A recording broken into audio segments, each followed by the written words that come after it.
এক ব্যক্তি চিত হয়ে শুয়ে আছেন, তার দিকে ঝুঁকে আসছে একটি রোবট। কৃত্রিম বুদ্ধিমত্তায় পরিচালিত ওই রোবটটির একটি হাত ওই ব্যক্তির হাঁটুতে, আরেকটি হাত তার কাঁধে। ওইভাবে ধরে ওই ব্যক্তিকে বিছানায় কাত করে শুয়ে দিল রোবটটি। সম্প্রতি জাপানের এমনই একটি ভিডিও ভাইরাল হয়েছে, যা নিয়ে গোটা বিশ্বে শুরু হয়েছে হইচই। সাধারণত চলাচলে অক্ষম মানুষের ডায়াপার পাল্টে দিতে কিংবা পিঠে ঘা যেন না হয় তা নিশ্চিত করতে কাত করানোর জন্য এ পদ্ধতি ব্যবহার করা হয়। মানব আকৃতির এই রোবটের নাম দেওয়া হয়েছে আইরেক। এই রোবটটির ওজন ১৫০ কেজি। ভবিষ্যতে জাপানে বয়স্ক মানুষের পরিচর্যা দেওয়ার ক্ষেত্রে এটি গুরুত্বপূর্ণ ভূমিকা রাখবে বলে আশা করা হচ্ছে, কারণ জাপানে বয়স্ক মানুষের সংখ্যা দিন দিন বাড়ছে। সেই তুলনায় বয়স্ক মানুষের পরিচর্যাকারী কর্মীদের অনেক সংকট আছে সেখানে। জাপান সরকারের অর্থায়নে ওয়াসেদা বিশ্ববিদ্যালয়ের অধ্যাপক শিগেকি সুগানো আইরেক নামের এই রোবটটি নির্মাণ ও গবেষণার নেতৃত্ব দিয়েছেন।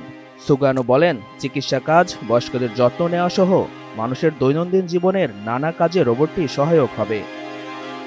রোবোটিক্স সোসাইটি অব জাপানের প্রেসিডেন্ট হিসাবে কাজ করে যাচ্ছেন গবেষক সুগানো।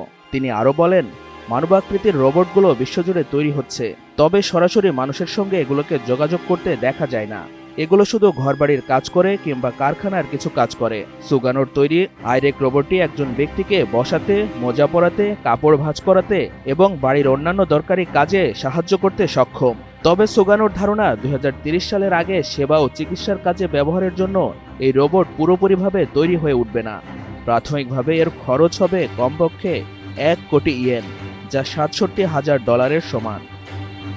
উল্লেখ্য, জাপান বিশ্বের সবচেয়ে বয়স্ক মানুষের দেশ। দেশটিতে জন্মহার ক্রমাগত কমছে, কর্মক্ষম জনসংখ্যা কমছে। এমন অবস্থায় বয়স্কদের পরিচর্যার জন্য জনবলের ব্যাপক ঘাটতি আছে। অথচ বাইরে থেকে কর্মী আনার ব্যাপারে দেশটির অভিবাসন নীতিতে বড় বাধা আছে।